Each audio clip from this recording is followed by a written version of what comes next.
Bismillahirrahmanirrahim. Assalamu alaikum my dear students. I am Shahzad Wahid, your biology teacher. खूबसूरत दुआ से lecture का आगाज़ करते हैं। रब्बे ज़िदनी इल्मा। माय डियर स्टूडेंट्स, आज हम लोग प्रीवियस लेक्चर की एक्सटेंशन पढ़ रहे हैं। लास्ट लेक्चर नंबर 19 में मींस पार्ट ए में हम लोगों ने एक्स लिंक्ड ट्रेड्स को स्टडी किया था। फर्स्ट ऑफ ऑल हमने डिस्कस किया एक्स लिंक्ड रिसेसिव ट्रेड्स को और उसके पैटर्न ऑफ इनहेरिटेंस को, और फिर उसके बाद हमने एक्स लिंक्ड डोमिनेंट ट्रेड्स को स्टडी किया और फिर उसके पैटर्न को देखा। और हमने देखा कि किस तरीके से X linked recessive traits male को ज़्यादा अफेक्ट करती हैं और कैसे X linked dominant traits female को ज़्यादा अफेक्ट करती हैं। राइट, हमने आपसे प्रॉमिस किया था कि कल हम सिर्फ पैटर्न को स्टडी करेंगे और आज इनफैक्ट हम उन पर्टिकुलर डिसऑर्डर्स को देखेंगे जो कि इनके एग्जांपल्स हैं। So let's move to the whiteboard to observe the examples of these particular genetic disorders. Yes my dear students, आप लोगों से हम बात करेंगे एक्स लिंक्ड रिसेसिव ट्रेड्स और डोमिनेंट ट्रेड्स के बारे में। और आप लोगों की बुक में एक्स लिंक्ड रिसेसिव ट्रेड्स की दो एग्जाम्पल गिवन है in detail. One of them is called as haemophilia, other one is called as colour blindness. चूंकि दोनों ही एक्स लिंक्ड रिसेसिव ट्रेड्स हैं तो दोनों का पैटर्न ऑफ इनहेरिटेंस एक ही है। हमने कल इस एग्जाम्पल भी देखी थी। आप लोगों की बुक में एक येलो बॉक्स है और उस येलो बॉक्स के अंदर एक और एक्स लिंक्ड रिसेसिव डिसऑर्डर को डिस्कस किया गया है, that is called as TFS। It stands for testicular feminisation syndrome. हम इन्हीं चीज़ों को बेसिकली आज यहाँ पे डिस्कस कर रहे हैं इस पर्टिकुलर लेक्चर के अंदर।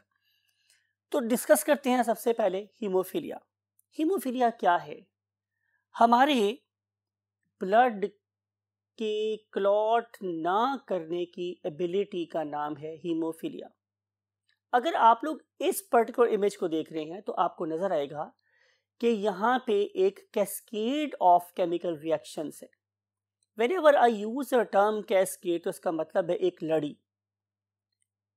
हर रिएक्शन का एंड प्रोडक्ट अगले रिएक्शन का क्या है? रिएक्टेंट है। अगर इस पर्टिकुलर कैस्केड में किसी पॉइंट पर क्या आ जाती है, रुकावट आ जाती है, तो आगे की सारी चेन क्या करेगी? रुक जाएगी। राइट, हीमोफीलिया क्यों होता है उसको अंडरस्टैंड करने के लिए look at this diagram again. आपको नजर आ रहा है कि यहाँ पे टोटल 13 ब्लड क्लॉटिंग फैक्टर्स हैं।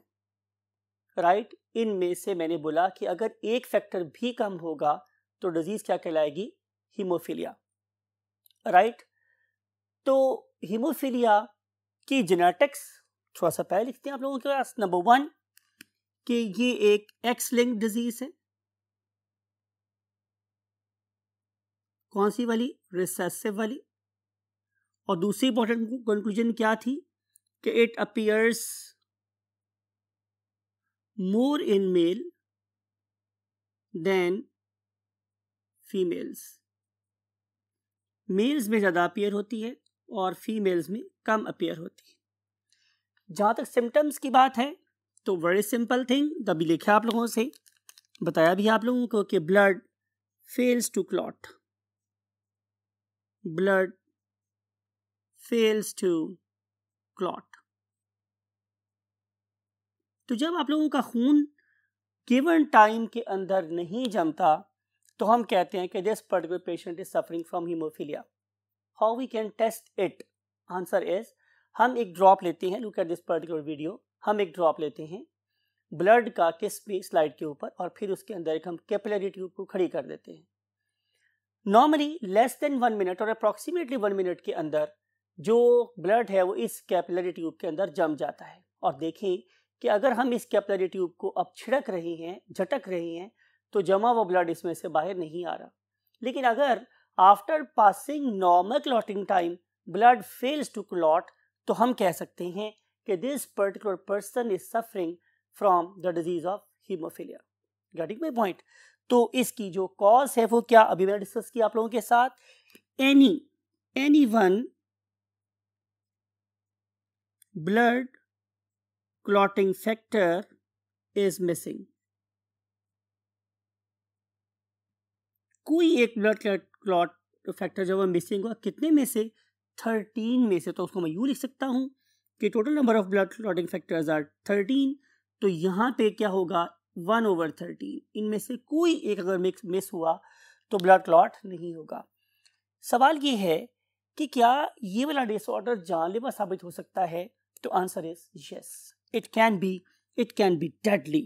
ये जानलेवा बिल्कुल साबित हो सकता है। It can prove fatal.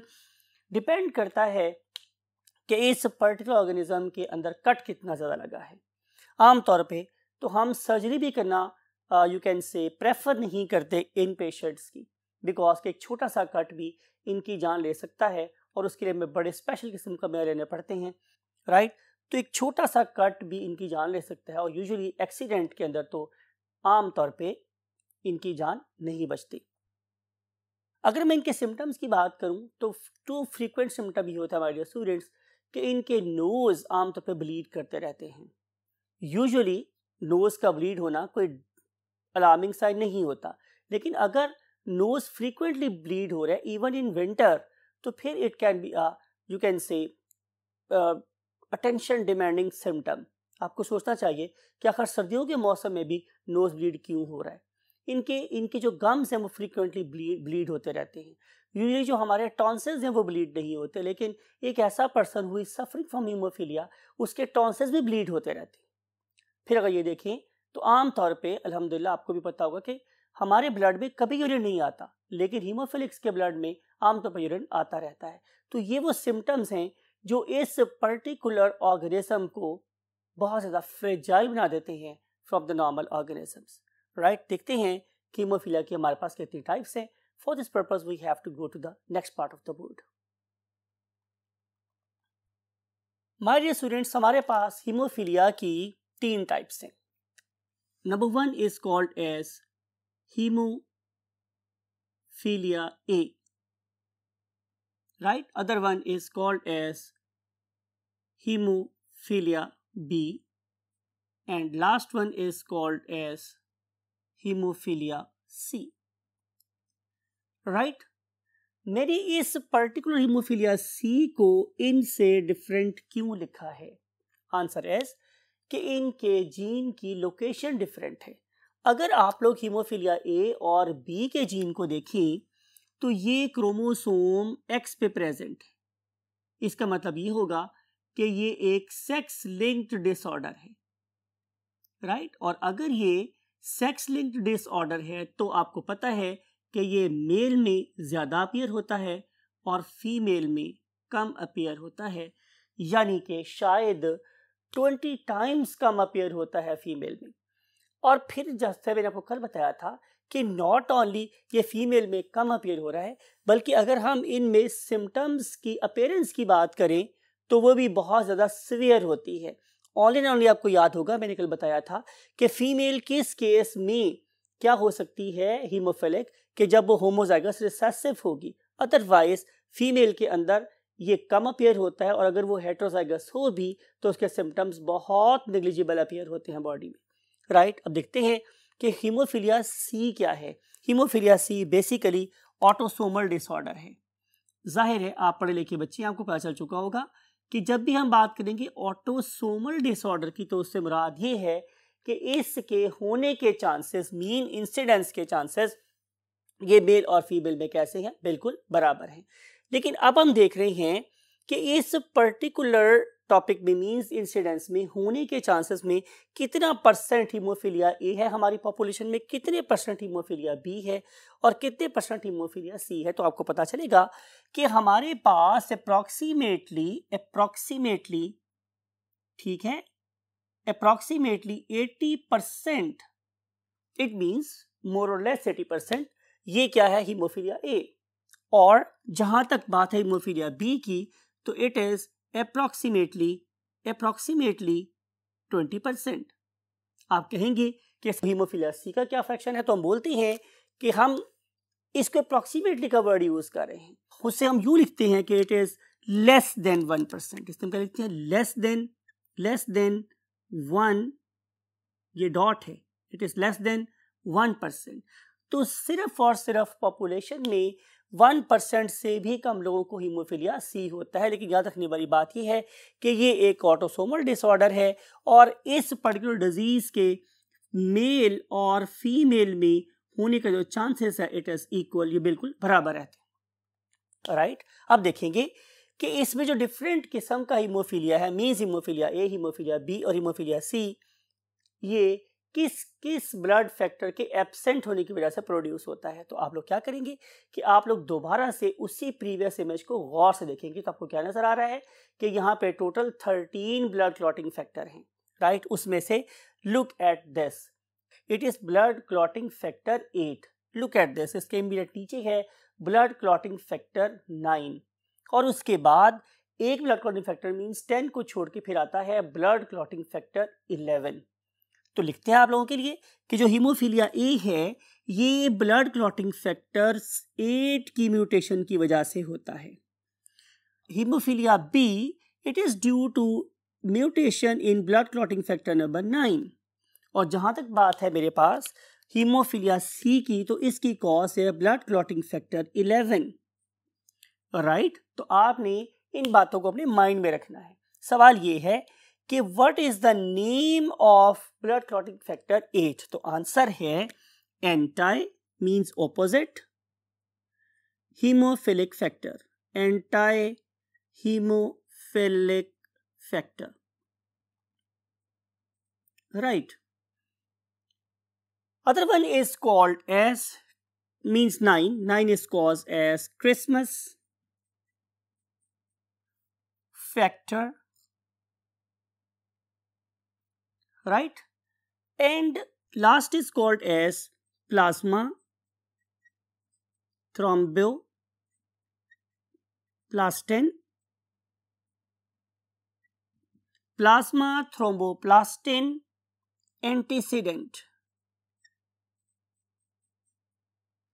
Right, ये जो फैक्टर है क्रिसमस, इसको उस पेशेंट के नाम पे रखा गया है जिसमें सबसे पहले हीमोफीलिया बी डिस्कवर हुआ था। राइट, इस पर्टिकुलर फैक्टर को हम लोग पीटीसी के नाम से जानते हैं और इसे हम लोग पीटीए के नाम से जानते हैं। राइट, तो ये जो दो फैक्टर्स हैं, ये जो 3 फैक्टर्स हैं, इनमें से 2 they are locating on X chromosome and third one is lying on chromosome number 7। Chromosome number 7।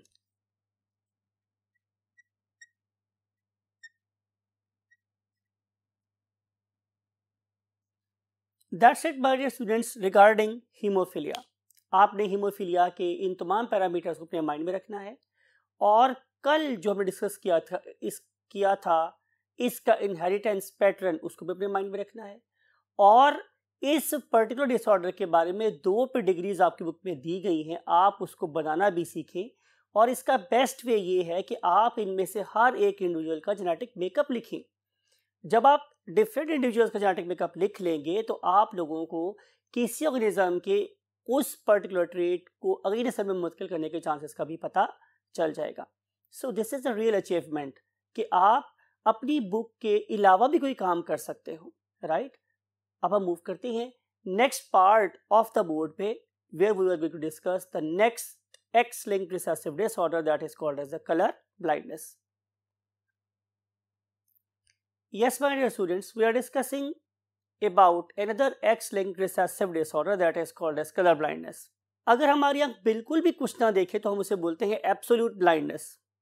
लेकिन अगर मेरी आंख कोई एक रंग या 2 रंग या तीनों में से कोई एक रंग भी ना दिख सकती हो तो इसका मतलब यह है कि we are suffering from a disorder that is called as colour blindness. सवाल ये है कि आखिर हम अपने रंगों को कैसे देखते हैं, उसको अंडरस्टैंड करने के लिए आप इस पर्टिकुलर एनिमेशन को देखिए। लुक एट दिस कि light is penetrating into a human eye. तो सबसे पहले ये क्रॉस करेगी corneal barrier. So corneal barrier को क्रॉस करने के बाद अब ये पास होगी through a very small aperture that is called as what, प्यूपिल।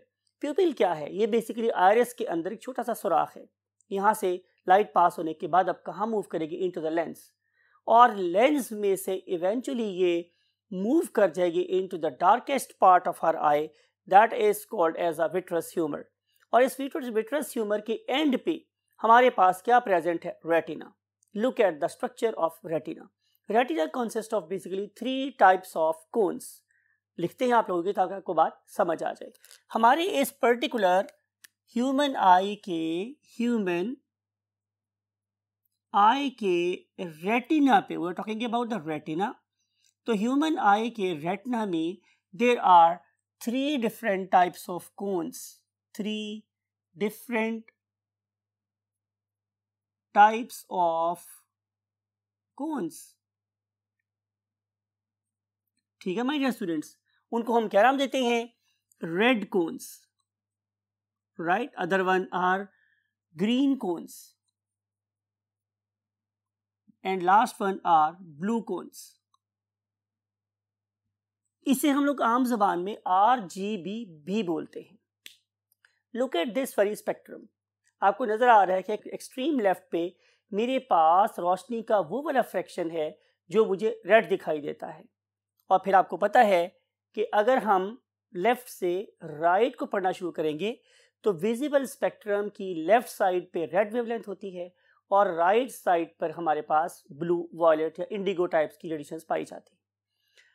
तो अगर एक पर्सन रेड कलर को देख पा रहा है तो उसकी रीजन ये है कि इसकी रेड कोन्स एक खास किस्म की प्रोटीन्स बना रही हैं. क्या बना रही हैं? एक खास किस्म की प्रोटीन्स बना रही हैं जिन्हें हम लोग नाम देते हैं क्या? ऑप्सेंस, राइट. तो जो ही लाइट आके इन पर्टिकुलर रेड कोन्स पे गिरती है तो वो वाले ऑप्सेंस जो इस पर्टिकुलर वेवलेंथ के लिए सेंसिटिव हैं वो एक्टिवेट हो जाते हैं. और जब ये एक्टिवेट होंगे तो वो मेरी ऑप्टिक नर्व के स्पेसिफिक सिग्नल्स को ट्रिगर करेंगे जो जाके मेरे ब्रेन को बताते हैं कि you are looking at the red wavelength. And same is the case with other basic colour that is called as a green colour. और वो क्या बनाती हैं? जाहिर है वो भी एक प्रोटीन ही बनाती है. Those are called as definitely green opsins. And same is the case here कि जो मेरे पास ब्लू कोन्स हैं ये भी एक खास किस्म की प्रोटीन बनाती हैं जिन्हें हम लोग जाहिर है ब्लू ऑप्सेंस का नाम देते हैं, राइट. आपको मेरी बात समझ आ रही है? तो ये तीनों किस्म की जब कोन्स एक्टिवेट होंगी तो मुझे दुनिया एक्चुअल रंग में नजर आएगी. मैं दोबारा रिपीट कर रहा हूं, जब मेरी आईज की तीनों कोन्स एक्टिव होंगी, मींस रेड कोन्स भी, ग्रीन कोन्स भी और ब्लू कोन्स भी प्रॉपरली एक्टिव होंगी, तो नॉट ओनली मैं रेड कलर देख सकता हूँ, ग्रीन कलर देख सकता हूँ, ब्लू कलर देख सकता हूँ, बल्कि इनके ऑल पॉसिबल शेड्स भी देख सकता हूँ, राइट. यानी कि ये तो थे मेरे पास क्या? Primary colours. आपको पता है कि जो अच्छा पेंटर है वो इन प्राइमरी कलर्स को मिला के मुख्तलिफ किस्म के शेड्स और ह्यूज बना सकता है. तो एक नॉर्मल ह्यूमन बीइंग जिसके पास ये सारी किस्म की कोन्स प्रेजेंट हैं वो नॉट ओनली ये रंग दिखता है बल्कि इससे कोरेस्पॉन्डिंग सारे के सारे ह्यूज या शेड्स भी देख लेता है. जहाँ ताल्लुक है इसकी जेनेटिक्स का, तो जैसे मैंने आपसे पहले बोला है कि ये बेसिकली एक x linked you can say disorder है या प्रॉपर्टी है. अगर आपके पास एक्स क्रोमोसोम के ऊपर सारे के सारे जीन ठीक हैं तो आपको दुनिया बिल्कुल नॉर्मल कलर में नजर आएगी. लेकिन ऐसा भी हो सकता है कि हमारे एक्स क्रोमोसोम पर पाए जाने वाले जीन में एबनॉर्मलिटी आ जाए, म्यूटेशन आ जाए, तो या मैं रेड ना देख सकूं, या मैं ग्रीन ना देख सकूं, या मैं ब्लू ना देख सकूं. अगर ऐसा हुआ तो फिर definitely I am a patient of colour blindness. आपको मेरी बात समझ आ रही है? तो जो एक्स लिंक्ड डिसऑर्डर है एज यूजुअल क्या होगा? It will appear more in male. ये मोर इन मेल में ज़्यादा अपीयर होता है और जो फीमेल हैं उनमें ये कंपैरेटिवली कम अपीयर होता है, राइट. और वही जो डिफरेंस आपको बताया था वो वही है. यहाँ पे क्या पॉसिबल कॉम्बिनेशन हो सकता है कलर ब्लाइंडनेस के केस में? मेल वाले केस में 2 पॉसिबिलिटीज हो सकती है, कैपिटल C Y, राइट. तो अगर X के ऊपर कैपिटल C है तो जाहिर आपको पता है Y पर जीन होता है कोई नहीं. और इन अदर केस क्या हो सकता है कि X के ऊपर स्मॉल c हो और Y के ऊपर तो जीन होता ही कोई नहीं. तो मेल में कोई इंटरमीडिएट कॉम्बिनेशन नहीं है. 2 पॉसिबल कॉम्बिनेशन है, कैपिटल C वाला और स्मॉल c वाला. अगर कैपिटल C जीन है इसका मतलब है कि ये तीनों के तीनों अपने नॉर्मल ऑप्शन बना रहे हैं.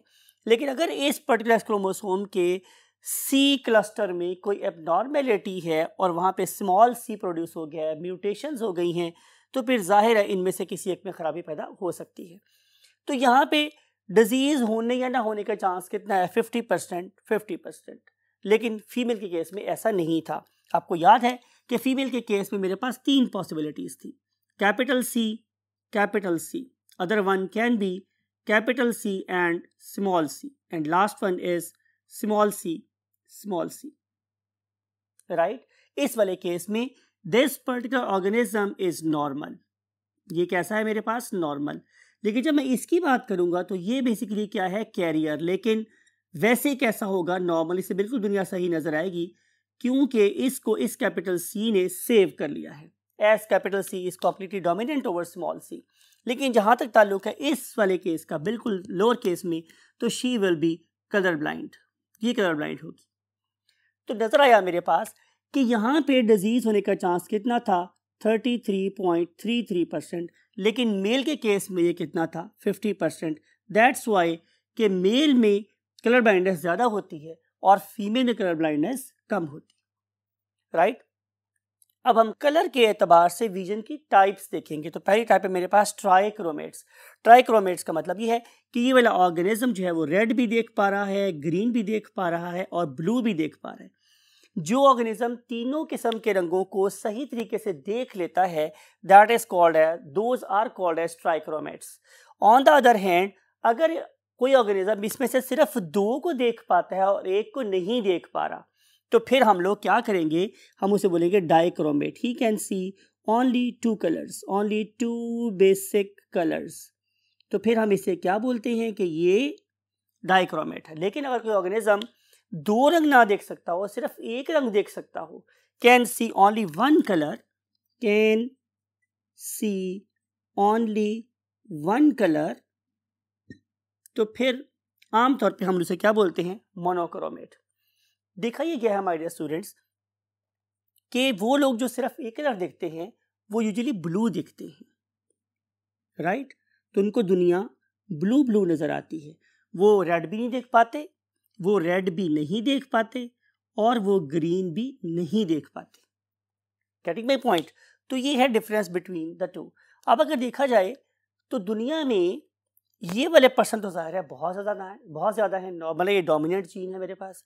लेकिन अगर मैं देखूं तो डाइक्रोमेट्स और मोनोक्रोमेट्स में मैक्सिमम जो लोग हैं वो डाइक्रोमेट्स हैं, बहुत ही कम लोग हैं जो कि मोनोक्रोमेट्स हैं। अगले बोर्ड पे हम देखेंगे कि इन पर्टिकुलर डाइक्रोमेट्स की फर्दर कितनी टाइप्स हो सकती हैं। So let's move to the last part of the board. Yes my dear students, बात हुई थी आप लोगों के साथ डाइक्रोमेट्स की टाइप्स की। तो मेरे पास डाइक्रोमेट्स भी ऐसी ऑर्गेनिजम्स की जो 2 रंग देख सकते हैं, उनकी फर्दर 3 टाइप्स हैं। उनमें से पहली टाइप को हम लोग बोलते हैं प्रोटोनोपिया, ठीक है। ये जो ऑर्गेनिज्म है ये रेड और ग्रीन को देख सकते हैं और ब्लू को भी देख सकते हैं, लेकिन प्रॉब्लम ये है कि ये रेड और ग्रीन को ओवरलैप कर जाते हैं। इनके अंदर रेड कोन्स भी प्रेजेंट है, ग्रीन कोन्स भी प्रेजेंट होती हैं, लेकिन वो बहुत ज्यादा ओवरलैप्ड फॉर्म में प्रेजेंट होती है, राइट। तो इसके लिहाज से ये एक कलर बना रही होती हैं और साथ उनका ब्लू कलर मिल जाता है, जिसकी वजह से इन्हें दुनिया जाहिर है ना तो परफेक्टली ग्रीन नजर आ रही होती है, ना ही परफेक्टली उसे रेड नजर आ रही होती है, बल्कि ये पार्टली रेड के लिए भी कलर ब्लाइंड होते हैं और ग्रीन के लिए भी कलर ब्लाइंड होते हैं। अब हम बात करेंगे ड्यूटेरोनॉप्स की। ये क्या होते हैं? They can't C green colour, they can't C green colour. ये ग्रीन कलर नहीं देख पाते। जब ये ग्रीन कलर नहीं देख पाएंगे तो फिर क्या होगा कि इन्हें दुनिया रेड और ब्लू नजर आएगी, ग्रीन नजर नहीं आ रहा होगा। और ज़्यादा ताल्लुक है इन ट्राइटोनॉप्स की, तो इनके बारे में ये है कि दे कांट सी ब्लू कलर, ये ब्लू कलर नहीं देख सकते, राइट। इसका मतलब ये है कि जहां जहां जिस शेड में भी blue as a basic colour इस्तेमाल होगा, नॉट ओनली उन्हें ब्लू नजर नहीं आएगा बल्कि ब्लू शेड की कंट्रीब्यूशन भी दूसरे रंगों में नजर नहीं आएगी। देयरफॉर वो यूजुअली से कि जो ट्राइटोनोपियंस होते हैं they can't see blue colour and all its hues, and similarly जो ड्यूटेरोनॉप्स हैं they can not see green colour and its contribution anywhere in other colour, क्योंकि आपको पता है ग्रीन बेसिक कलर है, ये कहीं ना कहीं इस्तेमाल होगा, तो जहां जहां भी शेड बनाने में ग्रीन कलर इस्तेमाल होगा वो भी कलर उसको नजर नहीं आएगा, और जाहिर है इस वाले केस में दो चीज़ें नजर नहीं आएगी। अब करते क्या हमारे स्टूडेंट्स के इनको फर्दर डिवाइड देखने के लिए हम इस पर्टिकुलर वीडियो को देखते हैं। It is really a remarkable video. When I was searching for you can say certain sources for you, तो मुझे एक बहुत अच्छी वीडियो नज़र आई। इस पर्टिकुलर वीडियो में आप लोगों को कंपैरिजन करके दिखाया गया है कि एक ऑर्गेनिज्म को नॉर्मल दुनिया कैसे नज़र आती है, राइट, और अगर एक ऑर्गेनिज्म प्रोटोनोपिया का शिकार है तो दुनिया कैसी नज़र आएगी, अगर ऑर्गेनिज्म ड्यूटेरोनॉप है तो कैसी नज़र आएगी, और अगर ट्रिप्टोनॉप है तो कैसी नज़र आएगी। अब सवाल ये प्रोड्यूस हो रहा है हमारे स्टूडेंट्स कि हमें ये कैसे पता चला कि एक प्रोटोनोपिया की दुनिया ऐसी नज़र आती है। तो इसका बड़ा सिंपल सा आंसर है। एक तरीका तो मेरे पास ये है कि मैं क्या करूँ कि मैं एक ऑर्गेनिज्म के सामने तमाम किस्म के क्या रख दूँ, पेंट्स रख दूँ, और उसे कहूँ कि जो तुम्हें नज़र आ रहा है उसको पेंट कर दो। तो जाहिर है जैसा पेंट नेचर में होगा, जिस रंग का, उससे मिलता रंग वो उस पर्टिकुलर शेड में क्या करेगा, ढूंढेगा और उसको बना के एक तस्वीर बना देगा। इसका मतलब ये है कि वो दुनिया को उस नज़र से देख रहा है जिस तरह की उसने पेंटिंग की। ये सब चीज़ें, ये सब वैल्यूज कैलकुलेट करने के बाद इस पर्टिकुलर वीडियो में बहुत से तरीके से उसी पर्टिकुलर कलर कोड को यूज़ करके क्या किए गए हैं, डिफरेंट एनिमेशंस, डिफरेंट जैसे पिक्चर्स को विजुअलाइज करवाया गया है कि एक ऑर्गेनिज्म नॉर्मल है, दुनिया कैसे नज़र आती है, और अगर वो प्रोटोनोपियन है तो दुनिया कैसी नज़र आ रही है, अगर वो ड्यूटेरोनोपियन है तो कैसी नज़र आ रही है, और अगर वो ट्राइटेनोपियन है दुनिया कैसी नज़र आ रही है। सो ये सारी की सारी बातें regarding what the colour blindness, right. अब हम देखेंगे आखिरी बात, that is called as the TFS, testicular feminisation syndrome. It is a very very rare X linked disorder. याद रखना है कि ये बहुत ही रेयर एक्स लिंक्ड डिसऑर्डर है। अगर आप लोग इस ऑर्गेनिज्म को देखेंगे तो आपको इसका जेनेटिक मेकअप XY नजर आएगा। इंपॉर्टेंट बात है ना माय डियर स्टूडेंट्स, XY। इसका मतलब ये कि जब जेनेटिक मेकअप XY हो तो इससे मेल होना चाहिए, it should be a male, right, because कि Y क्रोमोसोम के ऊपर SRY जीन प्रेजेंट होता है। आपको पता है ये SRY जीन Y क्रोमोसोम पे प्रेजेंट है, और अगर Y क्रोमोसोम है तो SRY जीन अपना काम करेगा, और करने के बाद क्या करेगा, SRY जीन एक हार्मोन प्रोड्यूस करवाएगा बॉडी में, that is called as testosterone. और आपको पता है कि टेस्टोस्टेरोन एक एंड्रोजन है, पढ़ के आए हैं आप लोग प्रीवियस टॉपिक में और हार्मोन वाले टॉपिक में, कि it is basically an androgen, right. अब होता क्या है कि इस पर्टिकुलर ऑर्गेनिज्म के पास जो कि टेस्टिकुलर फेमिनाइजेशन सिंड्रोम का शिकार है, उस वाले केस में उसको फादर से नॉर्मल Y क्रोमोसोम मिला है, लेकिन जो उसको मदर से X क्रोमोसोम मिला है उसके पास एक TFM जीन प्रेजेंट है। किस फॉर्म में, म्यूटेंट फॉर्म में। यानी कि अगर मैं इस पर्टिकुलर ऑर्गेनिज्म का जेनेटिक मेकअप लिखूं XY, तो नॉर्मल में क्या होता है कि यहाँ पे TFM प्लस जीन है। आपको पता है हमारे जेनेटिक्स में हम जहाँ कहीं भी प्लस लिख देते हैं, इसका मतलब है ये उसका वाइल्ड या नॉर्मल जीन है। अगर ये वाला जीन मेरे पास नॉर्मल काम कर रहा है तो इस पर्टिकुलर डेवलपिंग मेल की बॉडी का कोई सेल ऐसा नहीं हो सकता कि वो टेस्टोस्टेरोन की कॉल को रिसीव ना करे या उसे अनसुना कर दे, राइट। मैं फिर बता रहा हूं, SRY जीन का काम क्या था कि वो टेस्टोस्टेरोन बनवाए, उसे लिबरेट करवाए। उसके बाद जो मेरे पास TFM का वाइल्ड जीन है, उसका काम ये होता है कि वो बॉडी के सेल्स को कहे कि तुम टेस्टोस्टेरोन को ओबे करो और इस डेवलपिंग ऑर्गेनिज्म को एक परफेक्ट मेल बना दो। लेकिन माय डियर स्टूडेंट्स, अगर ऐसा हुआ कि इस पर्टिकुलर TFM जीन के अंदर म्यूटेशन हो गई, तो रिजल्ट क्या होगा मेरे पास कि ये वाला ऑर्गेनिज्म प्रोड्यूस होगा TFM, राइट, और simple Y। Now this particular TFM is not having a plus on it। इसका मतलब ये कि ये वाइल्ड जीन नहीं है बल्कि एक म्यूटेंट जीन है। अब इस म्यूटेंट जीन के रिजल्ट में क्या होगा कि टेस्टोस्टेरोन का लेवल ब्लड में नॉर्मल होने के बावजूद इसकी बॉडी के सेल्स टेस्टोस्टेरोन की कॉल सुनने को रेडी नहीं है, तो ये वाला organism X Y genetic makeup रखने के बावजूद एक गर्ल में या फीमेल में डेवलप होगा। बात आपको मेरी समझ आई? तो ये वाला ऑर्गेनिज्म क्या होगा, ये बिल्कुल नॉर्मल डेवलप होगा। क्या? फीमेल नजर आएगा, ये नॉर्मल सी फीमेल है। अगर मैं उसके कैरियोटाइप करूंगा तो पता चलेगा कि इसके तो एक्स वाई क्रोमोसोम है। आपको मेरी बात समझ आ रही है? जेनेटिक मेकअप बता रहा है कि ये एक मेल है, लेकिन जब वो दुनिया में मोहतरमा तशरीफ लाई है तो पता चल रहा है कि she is basically a female. Reason मेरे पास क्या थी कि एसआरवाई जीन अपना काम कर रहा था, लेकिन उसके एंड्रोजन को उसकी बॉडी रिस्पॉन्ड नहीं कर रही। बात आपको समझ आई? अब ये पर्टिकुलर मोहतरमा जो फीमेल साहिबा होंगी ये बिल्कुल नॉर्मल वे में बड़ी होंगी, राइट है? आपको बात समझ आ रही है? जब वो नॉर्मल वे में बड़ी होंगी तो इसके जो नॉर्मल बॉडी पार्ट्स है वो बिल्कुल वहाँ प्रेजेंट होंगी। फॉर एग्जांपल लिख रहे हैं हम इसके मेमरी ग्लैंड की बात करें, हम लोग इसके ब्रेस्ट की बात कर रहे हैं, तो इट इज देयर, राइट? और अगर हम लोग बात करते हैं इसके रिप्रोडक्टिव ऑर्गन की जिसे हम लोग वेजाइना बोलते हैं, तो इट इज ऑल्सो देयर। लेकिन ये तो सारे के सारे सेकेंडरी सेक्स कैरेक्टर्स हैं। क्या इसके पास प्राइमरी सेक्स कैरेक्टर है? मीन टू से कि क्या इसके पास ओवरी है? तो आंसर इज नो, ओवरी नहीं है। अगर ओवरी नहीं है तो फिर क्या है? टेस्टिस हैं। Oh yes, testis are there, लेकिन टेस्टिस कहाँ हैं? They are not descendant in the pouch like a male, they are present inside abdomen. ये उसके पेट के अंदर present.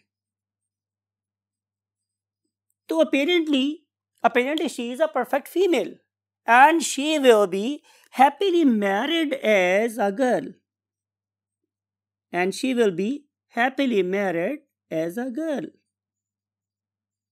or as a woman, whatever you want to write. लेकिन अगर इसके पास ओवरी नहीं है तो क्या यूट्रस है? तो आंसर इज यस, यूट्रस है इसके पास।